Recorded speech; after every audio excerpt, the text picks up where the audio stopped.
Hey, this is Nicole Kelly, host of Loud and Proud. Thanks for listening to the following broadcast on Public House Media. This is Emily, host of Beauties and Headcanons here on Public House Media. Thanks for listening to the following broadcast on Public House Media. Once you're done with this episode, I hope you'll come and check out my show, Beauties and Headcanons, where we talk about nerdy theories, games, TV shows, books, movies, you name it. We're here to talk nerdy to you. A new show comes out every Friday. Don't forget to subscribe on iTunes so you never miss an episode of Beauties and Headcanons. Thanks again for checking out the following broadcast on Public House Media.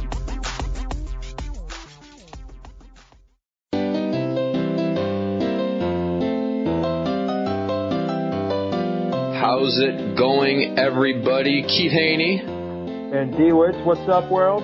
How's it going, guys? This is the third episode of Film Session with Hoehne and D-Wicz. And we're excited to be coming to you actually from separate locations this time around.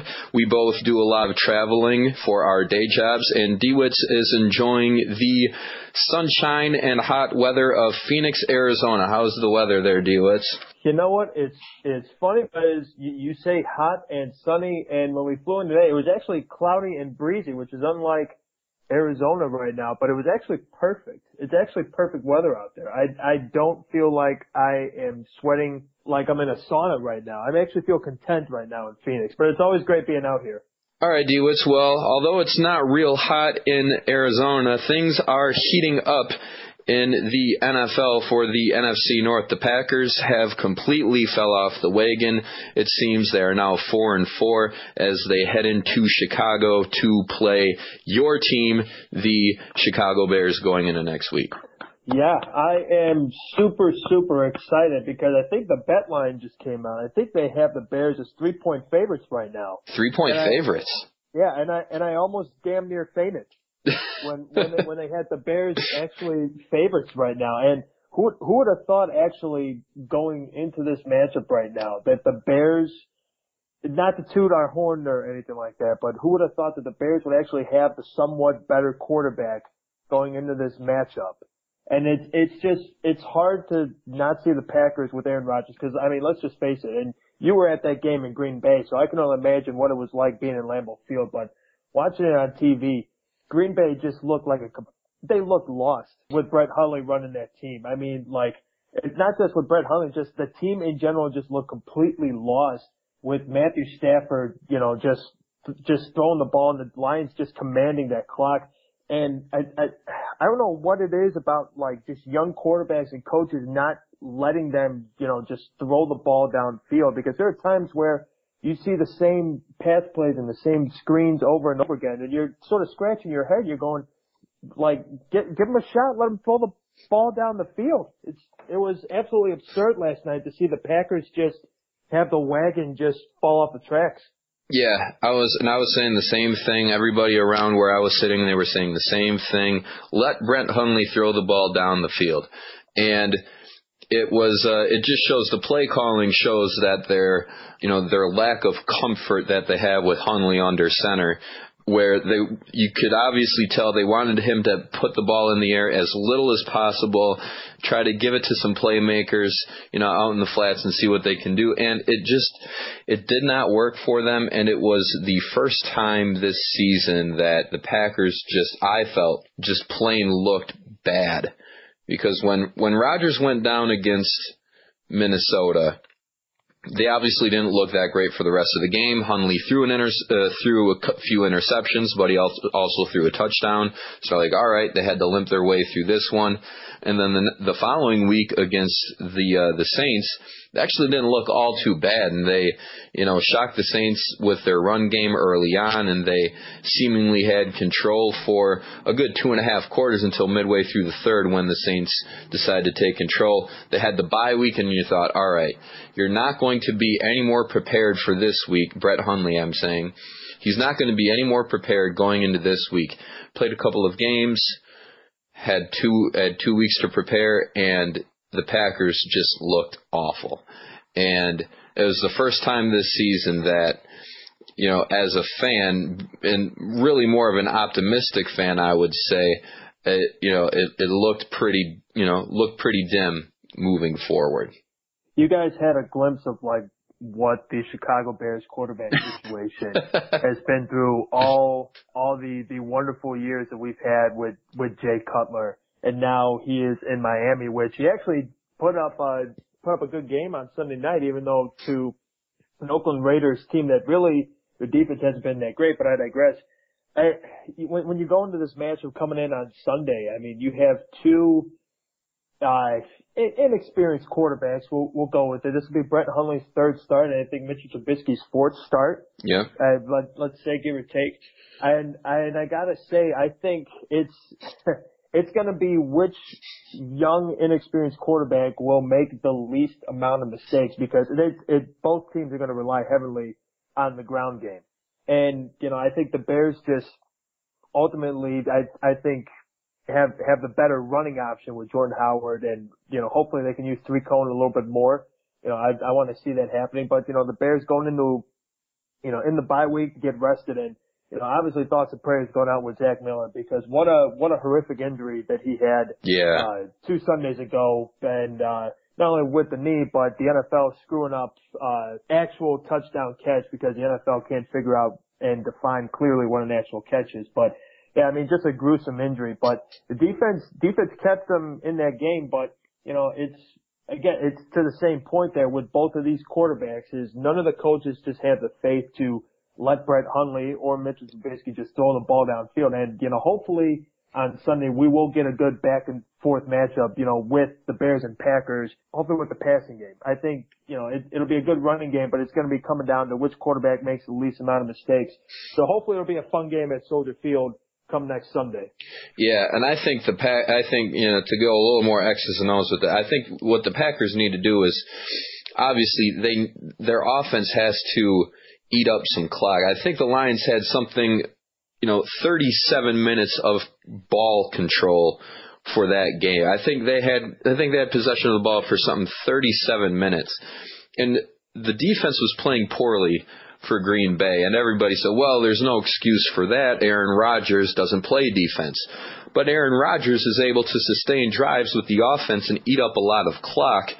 But when you have Brett Hundley in the Packers offense going 3 and out consistently, only having the ball for maybe 50 seconds of actual game time, the defense is going to get worn out. And I think Trubisky will be able to have a field day with that very weak Packers secondary. If the offense cannot stay on the field and that secondary gets tired early, Trubisky might be able to pick them apart a little bit. Yeah, I agree. And actually, speaking of the Monday night game, because I was out in Orlando previously before we flew out to Phoenix, and we were watching the game at a local bar out in Orlando. And at one point, I mean, we were about an hour into the game, and it was almost halftime. It was almost like watching like a Disney movie in a way, like with how fast that game was going. Because it just seemed like the clock just continually ran left and right, and before you know it, you look down and you look up, and you're almost at halftime already. I mean, I guess it's kind of good, but when like I said, when it felt one-sided with the Lions just basically taking control of the clock and everything, it gets ugly for the other team indeed. So, like I said, hopefully we'll have a fun matchup next Sunday, Bears-Packers at Soldier Field in the Windy City. Okay, D-Wicz, and on a little bit of a sad note, actually very much of a sad note, we just heard news that we lost a sports figure today. Baseball lost probably a future Hall of Famer in Roy Halladay at 40 years old, which is actually very, very young. He was a pitcher with the Toronto Blue Jays and the Philadelphia Phillies. Most of his career was spent with the Blue Jays. He died in a plane crash off the Gulf of Mexico right around noon on Tuesday. And if you look at Roy Halladay's career, he was an eight-time All-Star, 2 Young Cy Young Award winner, had a perfect game. Actually the same year that the Oakland A's Dallas Braden threw his perfect game. And then he's also one of very few pitchers who had a postseason no-hitter when he took the Phillies to the playoffs in 2010. And yeah, I mean, he had tremendous talent and everything, and just overall, just a sad loss for the Major League Baseball community and for the Phillies and the Blue Jays organization and Roy Halladay. Yeah, D-Wicz, it's an understatement, of course, to say it's so unfortunate. It's such a sad story, and we've seen the social media reactions from teammates and opponents that he played throughout the year. Obviously, someone that everybody had great respect for and admired a lot. So it's always unfortunate to see something like that happen, and at such a young age for somebody. You know, he was just getting out of his baseball career, ready to pursue more things. And it's just a terrible story. So obviously it's a cliche thing to say, but nothing much else to say other than thoughts and prayers go out to his friends and families in this situation. Yeah, I completely agree, Keith. Thoughts and prayers with the Halladay family for the loss of a possible Hall of Famer in Roy Halladay. All right. Well, let's keep it on baseball, but a little bit of a brighter note. Of course, this is not all about sports. This is about movies and our love for cinema and television as well. Hence the name of the show, Film Session. It's not all about sports film. It's about actual film and cinema. So what we always like to do is we like to cover the Hollywood side of the spectrum as well, and we like to, as we like to say, bridge the gap between sports and TV. So we just had the World Series end, staying on the baseball topic. It went a full 7 games, and D-Wicz, in a conversation with Public House Media founder Baxter Colburn, kind of teased what we would be talking about today, and that is, D-Wicz, I'll let you take it. I sort of teased the idea of the World Series. This was such a fast paced, and just it had you on the edge of your seat, you know, for a good amount of the games here between the Astros and the Dodgers for the World Series. And I teased them with the fact that you can sort of compare the World Series to any sort of action film that you've seen, and whether it's any series. So, you know, if you threw in, you know, the Fast and Furious series, or if you threw in, you know, the Bourne Legacy, that's a movie I would go with. I would sort of compare the World Series to the Bourne, I don't know if you want to call it Legacy, Supremacy, Ultimatum, whichever movies, the ones with Matt Damon. Not the one with Jeremy Renner. The ones with Matt Damon all the way. I mean, it was just like fast paced. The music, the timing, the pacing with everything was fantastic, and there was always action and tension that always built around every single corner with that franchise in itself. Much like how the World Series was. I mean, you can even go in the last year's World Series with the Cubs and the Indians, about how you want to talk about tension and just build up and excitement with that. I mean, if you think about it, like the World Series the last 2 years have just been absolutely just exciting and breathtaking, and it made you want more of it. Yeah, and I would definitely agree. If you could compare it to an action film, thriller, definitely agree. There were, you know, and you compare it to a roller coaster ride, whatever you want. There were just so many ups and downs, so many lead changes through the course of home runs, and people were complaining about, was this really baseball? I forgot who the former player was who tweeted that, oh, is this really great baseball, all these home runs? Of course it's great baseball. Home runs are part of the game. It's the most interesting part of the game. And people want to see home runs. Yeah, people want to see home runs. They want to see explosions. They want to see, you know, Tom Cruise jumping off of an airplane and then, you know, landing on his feet 30,000 feet beneath him, you know? People want to see Michael Bay have no story, but things just blow up out of nowhere, left and right. That's what you had, like, in the World Series. They had, like, 21 home runs? I think one of the series with the most home runs that's been ever hit. I mean, that's the excitement that you want to see. You want to leave people entertained. Hit the ball out of the damn park.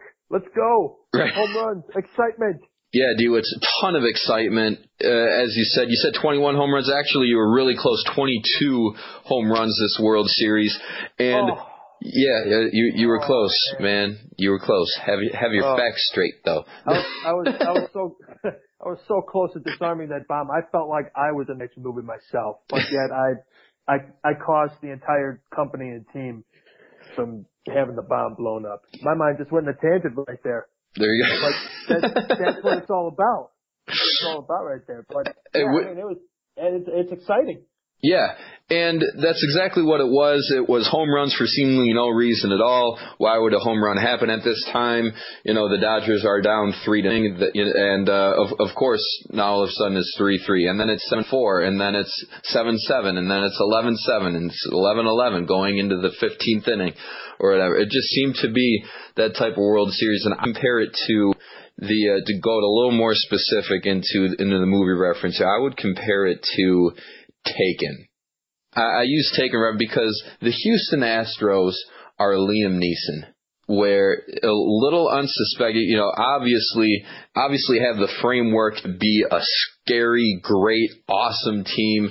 Obviously, Liam Neeson is Liam Neeson, but he's a little unsuspecting. He's just a normal guy, nothing crazy huge about him or very intimidating about him until he's, talking to somebody over the phone about how he has a particular set of skills. The Houston Astros, they had a great season. Like I said, they had the roster to make it work, and they go into the World Series. And here come the LA Dodgers taking the Houston Astros child. And oh God, my heart is racing just hearing that children were taken from the Houston Astros. They were taken. God. They were taken. The LA Dodgers, they said, we know you're this great team and you've had this great season, but we're about to take your daughter when she's on vacation going to see YouTube across the country. And that's what the Dodgers did. They go out, they win game 1, and they almost win game 2, and it's just back and forth, fiasco as we've discussed. And you have game 7 back in LA. And the whole series is like the movie Taken, where you have the Dodgers throwing up roadblocks for the Houston Astros every single step of the way, and the Houston Astros are hitting home runs like Liam Neeson is breaking necks in Taken. And you got game 7, and if you remember the movie, you got game. And if I'm spoiling it, I'm sorry. This movie has been out for 10 years, so spoiler alert. If you don't want to hear the ending, stop listening right now, but then come back and listen, or just fast forward it, for 10 minutes. Fast forward to the end. Right. Game 7 in LA. They're going to get it done. And just like the movie, game 7, on the bad guy's turf, his daughter's just been sold at auction, and he's on the ship. Every disadvantage Liam Neeson could ever face, he is facing at that moment. He's on water. He's on a boat that he doesn't know. He had to drive the car to the bridge and then jump on the boat. Oh, man, the hairs on the back of my neck and my arms, they're standing up right now. Right? It's coming. You are painting a wonderful scene right now. And they handcuff Liam Neeson. They catch Liam Neeson and they handcuff him to, like in a boiler room or something. Yeah, they handcuff to the pipes. Right, they handcuff him to the pipes. And they're like, you know what? These pipes are strong. There's no way these pipes are going to let us down and let Liam Neeson go. You Darvish.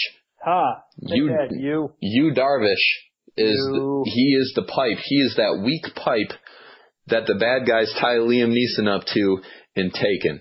And because they're about to kill Liam Neeson, and the guy says, kill him, do it quietly, I have guests. And you Darvish is the weak pipe, and the other starters on the Dodgers, they're ready to just kill the Houston Astros. Like the bad guys are ready to kill Liam Neeson, but then all of a sudden they realize that the pipe is weak. You Darvish once again, and before they know what happens, Liam Neeson is free, and he's shooting all these bad guys and breaking their necks and everything.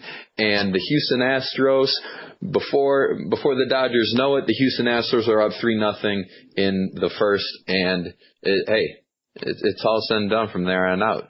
So. That is true, man. I'm not gonna lie. You painting that picture. I don't even want to see the beginning of the movie. I just want to see the ending.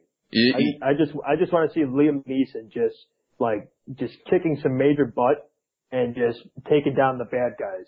Yeah. That honestly is just like Liam Neeson, the Houston Astros, taking down you Darvish, And then they're going through not only just the Dodgers, like players and everything as they're scoring runs and they're getting base hits off pitchers and everything, but they're also taking down all the wonderful celebrities that Fox kept cutting away to as they were either enjoying the game. And you have Larry King, his corpse-like body, sitting behind home plate, which I didn't even know Larry King was even still alive at the time. It's like you just saw this face bundled up in the 60-degree weather with all the Californian people. I thought they were going to freeze to death out at Dodger Stadium.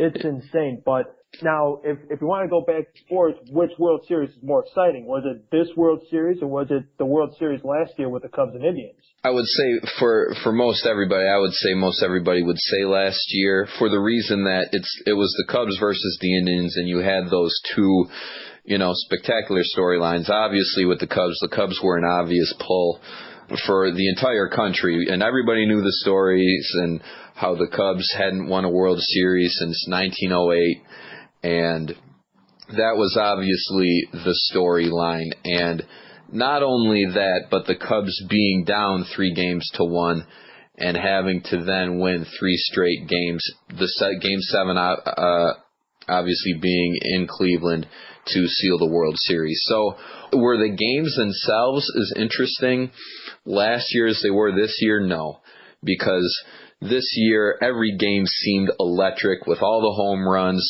and so many lead changes seemingly at once, because you had the Dodgers scoring 3 and the Astros scoring 3. So with the different lead changes and the home runs, the individual games, I would say, were more interesting this year. But the series as a whole, with the Cubs trying to win the World Series and eventually winning the World Series after being down 3-1, I'd give it to last year's. Yeah, I definitely, and I'm not saying it just because, me being a Cubs fan and everything like that, but I mean, there's so much storyline. It resonated with a bigger audience that way, because you did have two franchises in Major League Baseball who have been on this longest World Series drought, and one team had to win. Yep. One team had to win that year, and at that time baseball succeeded, and they were thankful that they had the Chicago Cubs win the World Series. But other than that, congratulations to the Houston Astros for winning their very first World Series title in their franchise. Congratulations to the Astros. Indeed, it was a great World Series, and hopefully baseball will continue to be as interesting for years to come. All right, everybody, this will be it for Film Session with Hoehne and D-Wicz this time around. You may be thinking to yourselves that this show is a little bit shorter than our previous show, and that's because we're switching our format a little bit. Instead of coming at you every other week with an hour show, we will now be chatting with you every week with a little shorter half-hour format, but don't worry, we'll still be hitting all the important things. It'll just be a little more frequent, and we can continue to talk sports and movies and TV and all that other great stuff. All right, this has been Film Session with Hoehne and D-Wicz. Covered a lot of ground. Don't forget to join us every other Friday on Public House Media. And while you're at it, check out all the other great shows that Public House Media has to offer. Like this show, we think that there's something for everybody. Check out our show, of course, and every other show that Public House Media has to offer. Thank you for joining us for Film Session. This has been Hoehne. This is D-Wicz. And we will see you again for more Film Session in the weeks to come. Take care. Take care and be safe, everybody.